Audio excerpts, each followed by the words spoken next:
उत्पत्ति 39 अध्याय। यूसुफ और पोतीफर की पत्नी। जब यूसुफ मिस्र देश में पहुंचाया गया, तब पोतीफर नामक एक मिस्री ने, जो फिरौन का हाकिम और अंगरक्षकों का प्रधान था, उसको इस्माइलियों के हाथों से जो उससे वहां ले गए थे मोल लिया। यूसुफ अपने मिस्र स्वामी के घर में रहता था और यहोवा उसके संग था, इसलिए वह भाग्यवान पुरुष हो गया। और यूसुफ के स्वामी ने देखा कि यहोवा उसके संग रहता है और जो काम वह करता है उसको यहोवा उसके हाथ से सफल कर देता है। तब उसके अनुग्रह की दृष्टि उस पर हुई और वह उसकी सेवा टहल करने के लिए नियुक्त किया गया। फिर उसने उसको अपने घर का अधिकारी बना के अपना सब कुछ उसके हाथ में सौंप दिया।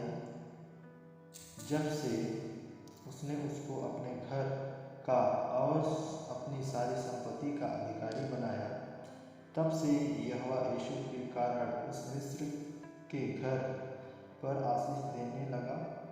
और क्या घर में क्या मैदान में उसका जो कुछ था सब पर यहोवा की आशीष होने लगी। इसलिए उसने अपना सब कुछ यूसुफ के हाथ में यहाँ तक छोड़ दिया कि अपने खाने की रोटी को छोड़ वह अपनी संपत्ति का हाल कुछ न जानता था। यूसुफ सुंदर और रूपवान था। इन बातों के पश्चात ऐसा हुआ कि उसके स्वामी की पत्नी ने यूसुफ की ओर आँख लगाई और कहा, मेरे साथ सो। पर उसने अस्वीकार करते हुए अपने स्वामी की पत्नी से कहा, सुन, जो कुछ इस घर में है मेरे हाथ में है, उससे मेरा स्वामी कुछ नहीं जानता और उसने अपना सब कुछ मेरे हाथ में सौंप दिया है। इस घर में मुझसे बड़ा कोई नहीं और उसने तुझे छोड़ जो उसकी पत्नी है मुझसे कुछ नहीं रख छोड़ा। इसलिए भला मैं ऐसी बड़ी दुष्टता करके परमेश्वर का अपराधी क्यों बनूं? और ऐसा हुआ कि वह प्रतिदिन यूसुफ से बातें करती रही, पर उसने उसकी ना मानी कि उसके पास लेटे या उसके संग रहे। एक दिन क्या हुआ कि यूसुफ अपना कामकाज करने के लिए घर में गया और घर के सेवकों में से कोई भी घर के अंदर न था। तब उस स्त्री ने उसका वस्त्र फाड़कर कहा, मेरे साथ सो। पर वह अपना वस्त्र उसके साथ में छोड़कर भागा और बाहर निकल गया। यह देखकर कि वह अपना वस्त्र मेरे हाथ में छोड़कर भाग गया है, उस स्त्री ने अपने घर के सेवकों को बुलाकर कहा, देखो, वह एक इब्री मनुष्य जो हमारा तिरस्कार करने के लिए हमारे पास ले आया है, वह तो मेरे साथ सोने के मतलब से मेरे पास अंदर आया था। और मैं ऊंचे स्वर से चिल्ला उठी और मेरी बड़ी चिल्लाहट सुनकर वह अपना वस्त्र मेरे पास छोड़कर भागा और बाहर निकल गया। और वह उस वस्त्र उसके स्वामी के घर आने तक अपने पास रखे रही।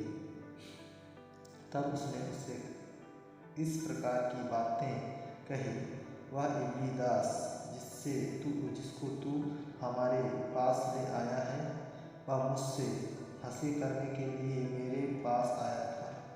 और जब मैं ऊंचे स्वर से चिल्ला उठी, तब वह अपना वस्त्र मेरे हाथ छोड़कर बाहर भाग गया। अपनी पत्नी की ये बातें सुनकर कि तेरे दास ने मुझसे ऐसा ऐसा काम किया, यूसुफ के स्वामी का क्रोध भड़का और यूसुफ के स्वामी ने उसको पकड़कर बंदीगृह में जहाँ कई बंद थे डलवा दिया, अतः वह उस बंदीगृह में रहा। पर यहोवा यूसुफ के संग संग रहा और उस पर करुणा की और बंदीगृह के दरोगा के अनुग्रह की दृष्टि उस पर हुई। इसलिए बंदीगृह के दरोगा ने उन सब बंदियों को जो कारागार में थे यूसुफ के हाथ में सौंप दिया, और जो जो काम वे वहाँ करते थे वह उसी की आज्ञा से होता था।